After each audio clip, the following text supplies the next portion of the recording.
Welcome to my Halloween special.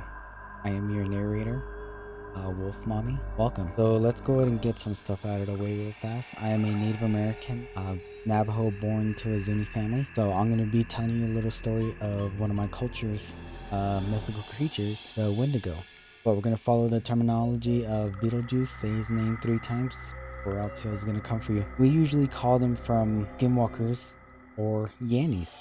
One of those two will be great for the story, but I'm gonna be calling them as spirits because that's what they mainly are, or demons, one of those two. But continue with this story. Let's go ahead and discuss what a skinwalker is. Is that a skinwalker is a mythical creature that we usually go by, but they are prevalent around New Mexico or any native lands that is around. A skinwalker is a creature that has a head of an elk, but the body of a mythical creature that we do not know what it is. They can transform from different creatures to a bird, wolf, elk. What do you call it? Any of those creatures that will be prevalent around the creature. They are extremely fast. They can keep up with a 95 miles per hour vehicle or continuation of whatever speed a vehicle is going by. They are hunters that was once given their life to protect the land that they were given, but now these skinwalkers, they only hunt for I don't even know what. But let's go ahead and get started on the story. It was a dark night. The ground and the trees glowed from the light of the moon. It was late.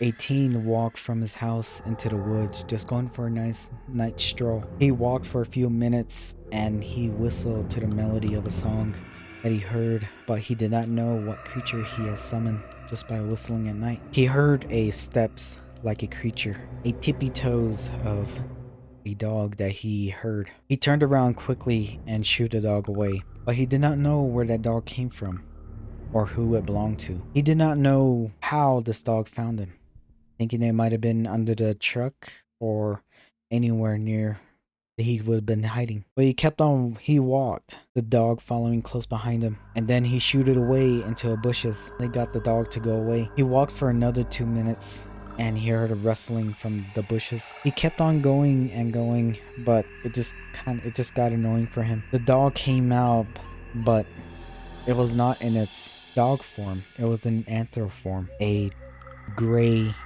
creature that was standing right in front of him, skin white as ash, a head of an elk upon his head. No sign of life, just a hollow hole where eyes are. His skin looked like he hasn't been eating for years, bones peeking out of his body. No meat, claws on his hands, claws on his foot. His jaw was fused with the elk's head. The creature just stared at him for a good while, and then the teen felt a burning sensation. He thought it was just something that in his mind that his foot was okay. He stood there in fear and trembled. Whatever this creature was, the creature turned around and walked away. The teen hurried up and ran in fear, the adrenaline kicking in.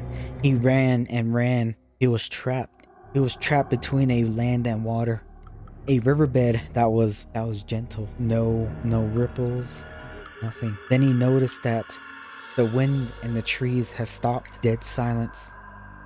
The cloud rushed over the moon and left him in darkness. 5 minutes has passed. He didn't move from the spot where he stood at, looking around, thinking that the creature was watching him. He was certainly right that the creature was watching him, but not from a distance. His foot continued to burn. He noticed that his foot was burning. He took off his shoes to assess the damage of what his foot had stepped on. He thought he stepped on a nail that a wood or something. But when he looked at it, it was black around the edge. He was freaking out, thinking that he might have stepped on something that would have given him tetanus. Black spot did not. It had the color of red and black. He looked around, thinking that he poked at it, thinking that it was just an illusion that he saw from the creature. He hurried up and got his shoes and jumped into the lake. He felt a sigh of relief when The cold water rushed on his foot. It was only the start of what was to come. He stood there thinking that it was gone. He got out of the river. He looked at it, but it was no longer a small red and black spot no more. It has covered his whole entire foot, but this time when he stepped out, it was burning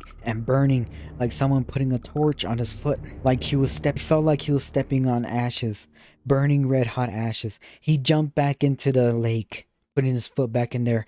He got that another sigh of relief, but when he stepped back out, it climbed up his legs. But now it was on both sides of his legs. He was hurting. He was wishing that he was dead. He kept on putting water on it, making the sound of his foot and making a hissing noise when he put water on it. He cried out, why does this happen to me? Why is this going on? The ash was burning him now. He could smell his skin burning. He can feel the heat emanating off of his legs, and then it went to his stomach. Now the breeze has came in and he could see the embers blowing off of his legs and his stomach, and then his body burst into flames. He cried out, running. He ran into the woods. He kept on running around in circles. He jumped into the riverbed, the water bouncing around like a tide. After a while, the water stopped. Only the steam of where he was, but he did not die. His body was charcoaled. He crawled out, moaning and groaning in pain. He couldn't even feel nothing. Just only the rough skin of where his smooth face was. The breeze came back. He couldn't wait any longer. He waited for the sigh of relief of death. He looked around thinking that the creature was going to kill him any moment. The creature was there, but not near him or around him. During the time he ran, the creature has entered his body. When he whistled, he established that he had a sacrifice, and the creature came. That's where the dog came from. The dog stood at his foot, waiting for whatever food he was going to give him. But when he shooed away his only redemption and being safe. Sometimes a Native American starts something.